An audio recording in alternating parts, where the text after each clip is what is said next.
आप पता है किन चीज़ों में बिजी हो। मैं बहुत से बच्चों से मिलता रहता हूँ, बात करता हूँ और देखता हूँ कि वो बहुत दुखी हैं, बहुत परेशान हैं। पूछा कि भाई तुम्हारी क्या दिक्कत है, क्यों परेशान हो? तो बोलता है कि मैं किसी व्यक्ति को मैसेज करता हूँ और व्हाट्सएप पे मेरा मैसेज चला जाता है और वो मेरा मैसेज सीन करके छोड़ देते हैं। फिर मैं आधे घंटे तक बार बार व्हाट्सएप पे देखता हूँ कि वो व्यक्ति कब ऑनलाइन आएगा, मेरे मैसेज का कब रिप्लाई करेगा। वो व्यक्ति बार बार ऑनलाइन आता है और मुझे इग्नोर करके चला जाता है और मुझे पूरी उम्मीद रहती है कि हो सकता हो अगले आधे घंटे में उसका एक रिप्लाई आ भी जाए। अब सामने वाला व्यक्ति समझ चुका है कि आप उसके एकदम पैरों पे पड़े हुए हो। वो जब चाहे आपको इग्नोर कर सकता है। 2-3 घंटे बाद आपको एक छोटा सा मैसेज वो लिख भी देगा और आप वापस चले जाओगे, उसके पैरों में फिर गिर जाओगे कि हाँ उसने रिप्लाई कर दिया। आप समझदार हो, आपको समझ में आ रहा है कि वो आपका सिर्फ इस्तेमाल कर रहा है। जैसे ही उसको काम पड़ता है वो आपको फिर से एक मैसेज कर देता है। तो भाई आपके लिए अच्छा ये है कि आप उस व्यक्ति को खुद भी इग्नोर कर दो। अब आप भी उसको मैसेज करना बंद कर दो। चीजों को इतना जटिल, इतना कॉम्प्लेक्स क्यों बना रहे हो अपने लिए? आप भी उनको मैसेज करना बंद कर दो। सर मैंने मैसेज करना बंद कर दिया तो मैं उसको अपनी जिंदगी से खो दूंगा। ऐसे व्यक्ति को खो देना ही आपके जीवन के लिए बेहतर है। आप भी उसे इग्नोर कर दो। जब आप उसे इग्नोर करोगे तो दो चीजें हो सकती है। एक हो सकता हो वो आपके महत्व को समझ जाए, वो आपको उतना ही महत्व देने लगे जितना आप उसको महत्व देते हो। दूसरा हो सकता है कि वो आपसे बात करना बंद कर दे। अच्छा है, ऐसा व्यक्ति आपके जीवन से चला गया, आपके लिए अच्छा है। क्या होगा? दिल टूट जाएगा। सबसे अच्छी बात है, जीवन में एक बार दिल टूट जाए इंसान बहुत मजबूत बन जाता है। एक बार तो दिल हर किसी का टूटना चाहिए, मजबूती देता है आपको अंदर तक। फिर आपके अंदर लड़ने की ताकत आ जाती है जमाने से। और मैंने बोला ना, दिल का टूटना जो होता है टेम्परेरी लॉस होता है आपका। सर नहीं रह पाऊंगा उसके बिना। क्या बात कर रहे हैं? 1 दिन, 2 दिन, 1 महीना, 3 महीना, 6 महीना, 1 साल, वापस तो आ ही जाओगे। देखो यही जीवन का कठोर सत्य है।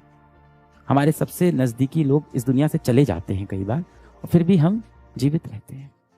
आप देखो भगवान श्री कृष्ण ने भी अर्जुन को यही बोला था।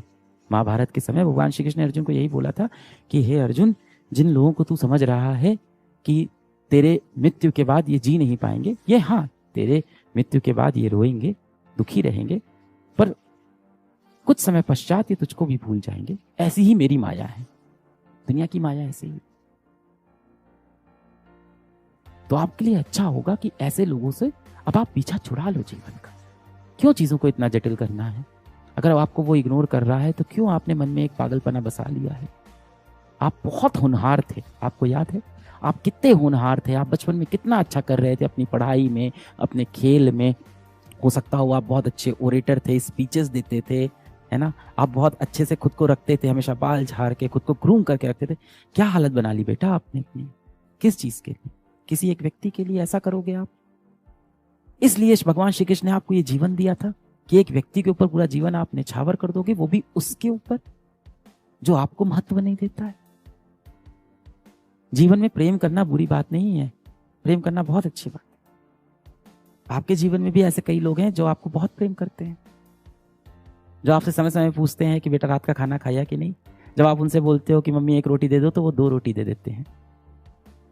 जिनसे आप जितना भी चिढ़ के बात कर लो, जितना भी गुस्से में बात कर लो, खुद आके आपसे कई बार माफी भी मांग लेते हैं। क्या हुआ, मुझसे नाराज हो क्या बेटा?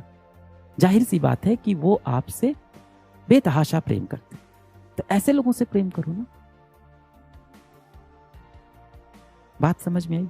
यही है, आप सब जो मेरे से इतनी क्वेश्चन पूछते रहते हो कि बैकलॉग कैसे सॉल्व होगा, मोटिवेशन कैसे आएगा, इन सब का जो सोल्यूशन है इन्हीं बेसिक चीजों में अब बचा हुआ है।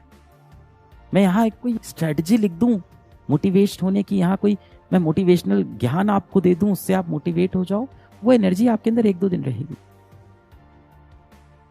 बात आ गई है जो सत्य है वो सुनने की, उसको अब समझने की। अपने जीवन का सत्य समझो। कब तक इन चीजों को इग्नोर करते रहोगे, इन चीजों से भागते रहोगे? नहीं चलेगा ऐसे काम भाग के। जो जीवन आपको मिला है ना, मनुष्य के रूप में जो जीवन मिला है, ये भगवान का दिया बहुत अनमोल तोहफा है। बस किया क्या, इस दुनिया ने आपको डरा दिया कि जीवन बहुत कठोर है, जीवन जीना बहुत कठिन है, संसार में बड़ी मुसीबत है, जिंदगी एक दानव है, ऐसा आपको डरा दिया गया है।